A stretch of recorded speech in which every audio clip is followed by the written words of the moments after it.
What's poppin' YouTube, it's calsoscoped. Today I'm going to show you guys how I made this design in Photoshop, going from this rookie picture of Lamelo Ball to him versus his brother. So let's get this Photoshop tutorial started. Bow! Alright, so first things first, get your photos that you're going to use together. I'm going to use this picture of Lonzo, this picture of Melo, and this picture of Melo. Just this one doesn't have the watermark, and I'll show you guys why I have one with the watermark and why not. I have a big brain technique that I've been using, so let's do that. Okay. So I'm going to go on my picture with the watermark and unlock the background. Then I'm going to go back onto this one and I'm going to press Control C and I'm going to copy this one in.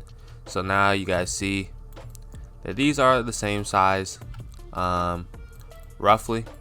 So what you do to check that they are the same size is just bring your opacity down, and then you see where it is exactly. So there you go, like that. Okay. And I like the Getty image original, so a little bit more. So what I do is I just make a mask on the one without the watermark. So I hit the mask layer and then I invert the mask, and then I'm just gonna brush in with my white brush just to get the watermark out.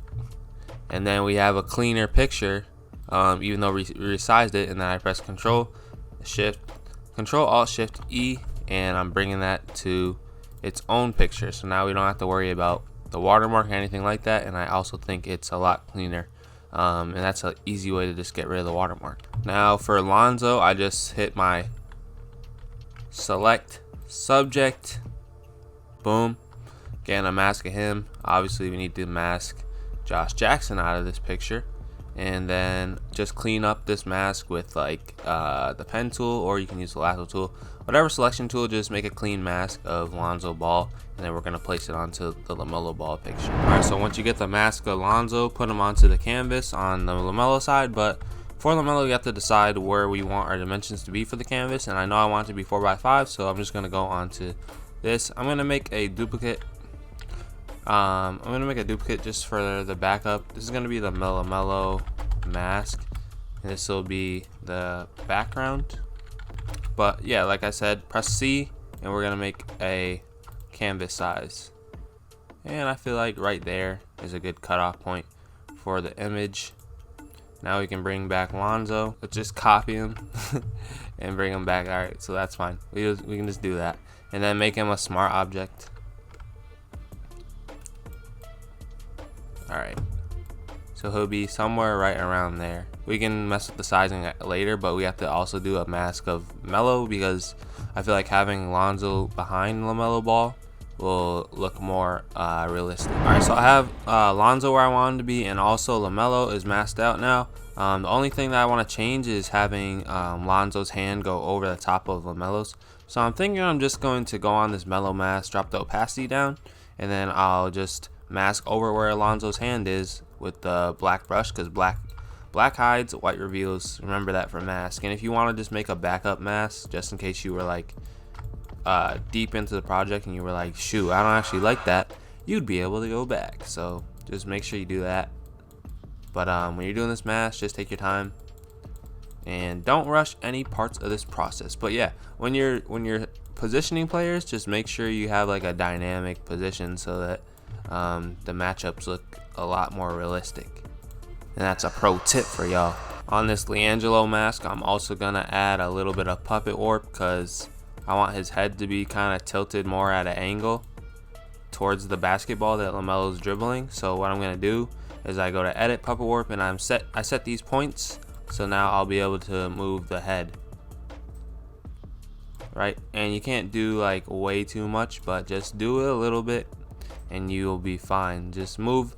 You go on this anchor point and you just move it wherever you really want it to be. Pretty cool asset that not a lot of people use in Photoshop. Then you press the check mark and you should be okay. Next thing that might be on your radar is something like changing the skin of Alonzo to match the scene. So what I like to do is go on my neutrals and add a selective color on neutrals. So then I just change from there to start it off, and we're just gonna get his skin to pretty much match Lamelo's in a way, because I mean they almost have like the same skin tone. I mean, they are brothers. So then I'll go on my reds and slowly but surely just start matching your colors. So right there is already looking pretty nice, but you can just keep adjusting. And then one tool that I like to use is putting my solid color on, a 50% gray. Put it on put it on luminosity. Bring your hue and saturation on, raise that up. Then I group them together, and you can check the skin tones just like this and see what skin tones might look better and more similar. All those types of good things to match colors. You can even go on the yellows and try to get the yellows of the jersey to match a little bit more.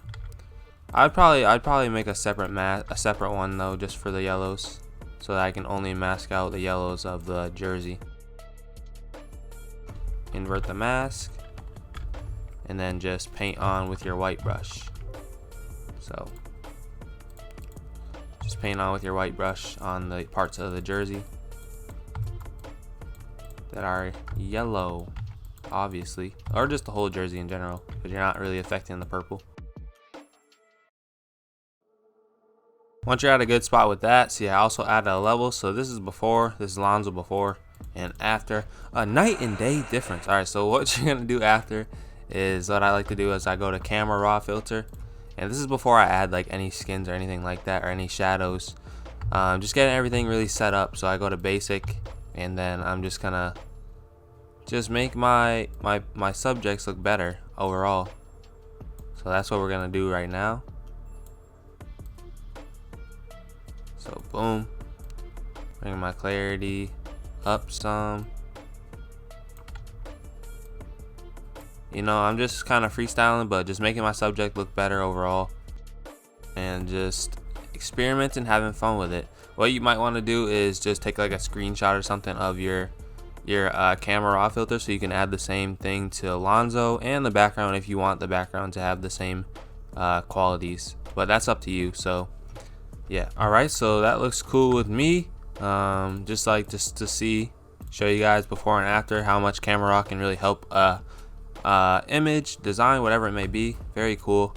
So now let's just work on the shadows.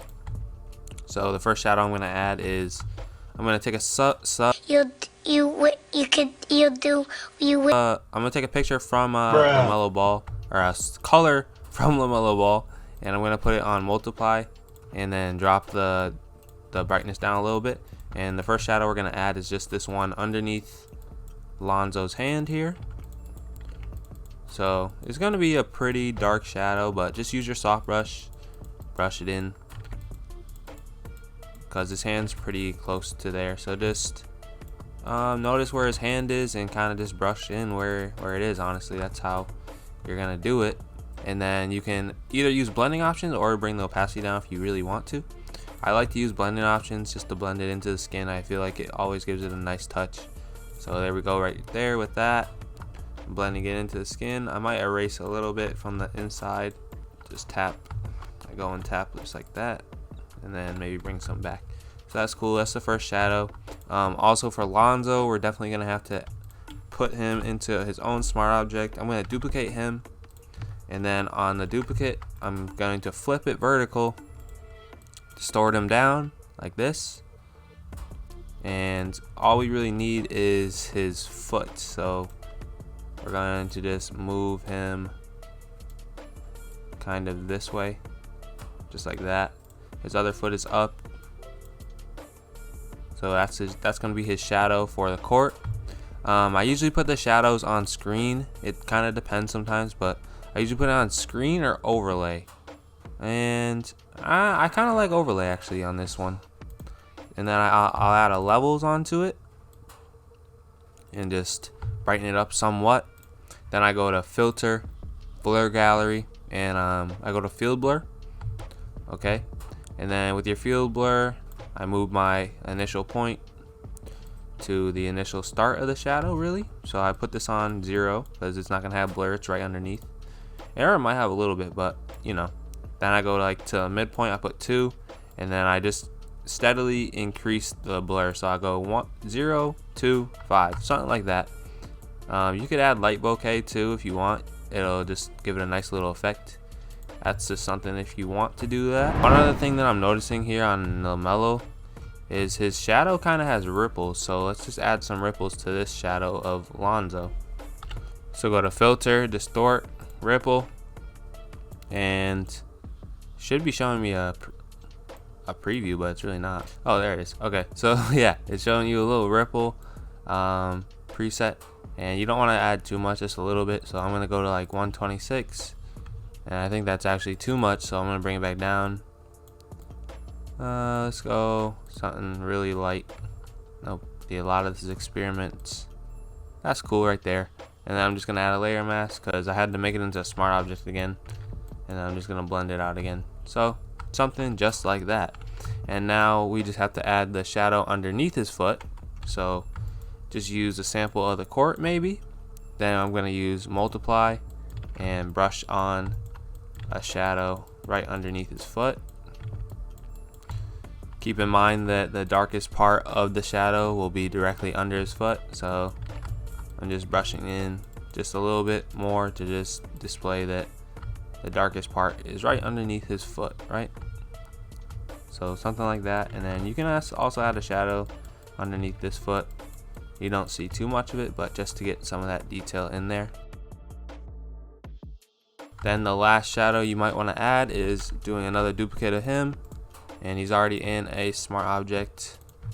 So then just distort him onto the court, and I see that the light's moving from right to left, so just do a little quick shadow right underneath his foot. Solid color. Just gonna be something really dark like that. On this one, I honestly just can use Gaussian blur. I just blur it out. Something like that. And then also blending options again, and blend it in with the court. Just like that. And then I'll probably drop the opacity. So another thing we should take notice of when we're doing designs like this is we see that Lonzo has pretty much a nice show of color or show of light that's hitting him from like the front side of his face to the back side, but we just want to make emphasis of that, especially with the way that this photo is. And I see that there's a lot of light coming on the right side of Lamelo's face, so this means that the light is entering from the top right, and it's just like hitting him across here, right? And we already displayed that with the shadow. So what I just want to do is make sure I'm expressing that with my colors that I have. So I'm adding an exposure layer, and I'm putting the blending options on, inverting the mask, and then I'm just gonna paint like pretty lightly some like highlights that are coming from the right side, just to show that this is where the light source is really coming from, and just to express that in a more dramatic manner, whatever you'd like to call it. You know, it doesn't have to be super toned or anything like that, but just express that, and that'll help out the believability of your design as well. And then you might want to go on the opposite side, maybe add a curves or something, drop the curves down, invert the mask, and just add a little bit of shadow on the parts that light does not really see as much. And just these little tiny details can take your designs way farther. So just kind of just keep in mind the whole time you're doing it, like where the light source is really hitting from, what shadows do I need to put on the ground, put on the court, all that good type of stuff that's gonna help your design just get to the next level. Alright, so on my background I don't really want any distractions, so I don't want this shoe here, and I also don't want this arm here. So this is actually a pretty easy one to do, honestly. So I'm just gonna use the lasso tool here, and then content aware fill. Maybe I spoke too soon, but if it doesn't work like that, just use your clone stamp tool and mask out the arm here. You just don't want that distraction to be there. And just use different samples from the arena. That's what I usually do when I'm doing edits like this. I just use samples from the arena and just make it look pretty believable. Same with the shoe. We can just use a source of the court, maybe bigger, and just work that shoe out. And you don't really want to repeat the same hardwood like a bunch of times, because then it starts looking like really weird. So if you do have like repeated things, like say I have those repeated, I'll just grab a little section of court and put it on there, honestly, and just, yeah.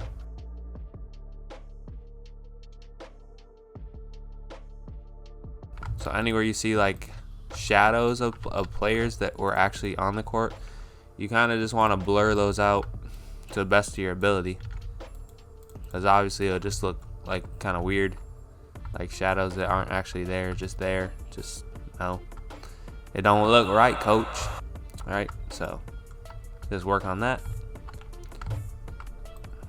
All right, so now I think we're at like a good point where like pretty much everything is just looking the way that I want it to look and all those types of things. So once you hit that point, you're like, all right, this looks solid. All right, so then you can hit like, you can go to like color lookups and like look for a color lookup that looks really nice. That's why I like to start off by, and then also on my color lookups, I'll even adjust those even further to just like bring out more dramatic colors and things like that, because I like my pictures to just look really dramatic, especially when I'm doing like like these type of edits where it's like player against player, just throwback player against player, something like that. I always like to have things look dramatic, but then I just play around with all my color adjustments and just see what looks best. So I would advise that for you as well. Just kind of play around and see what you like, and then yeah, so what I'm gonna do is do that. I'm gonna play around with my colors, see what I like, and then I'm gonna show you guys what I used. But yeah, like I said, just experiment and just have fun playing around and see what you like about colors, what things you don't want to use, that type of thing.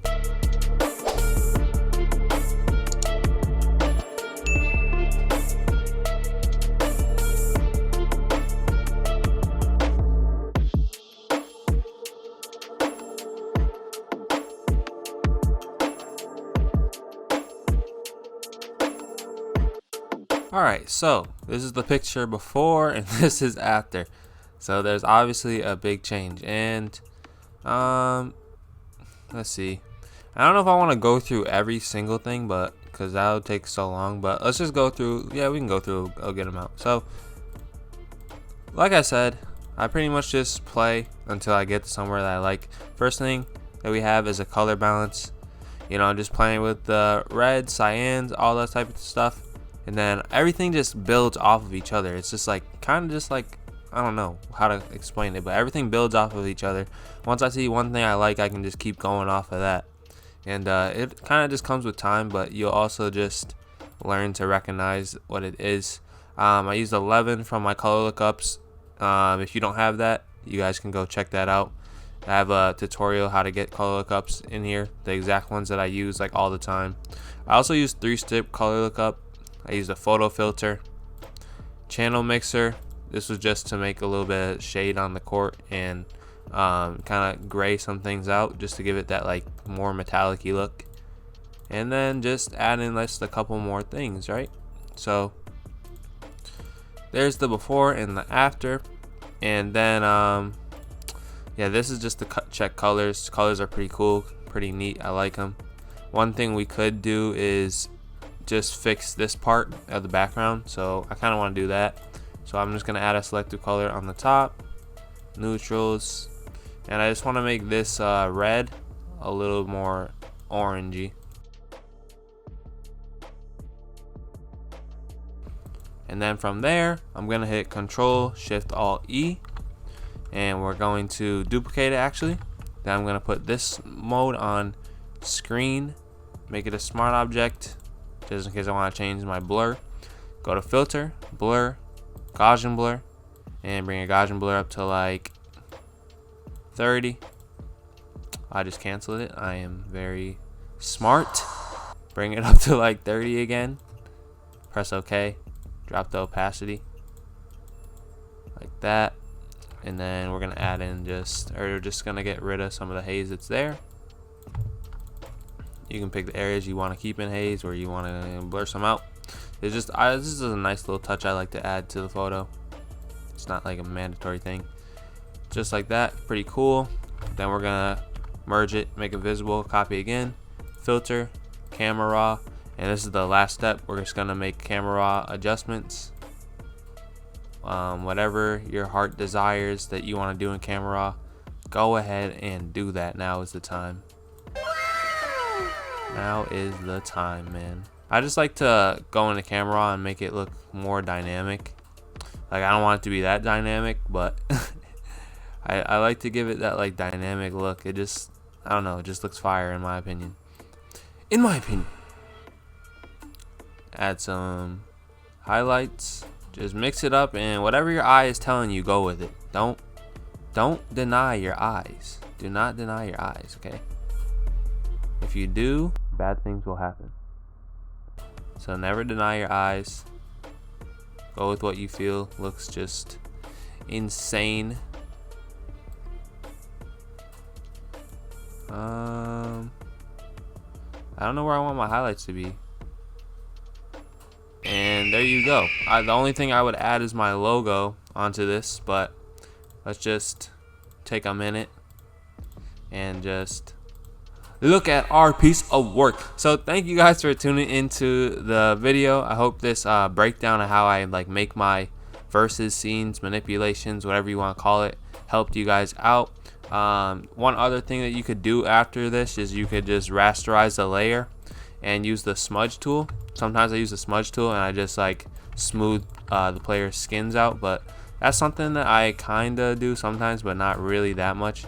But yeah, you know, I'm just trying to give you guys a boatload of things that are possible for you to do. And yeah, so if you guys enjoyed this video, make sure you guys smash that like button, alright, and hit that subscribe button if you guys are new to the channel. Turn post notifications on, all that for when we go live. But with that being said, it's been calsoscoped. Stay tuned.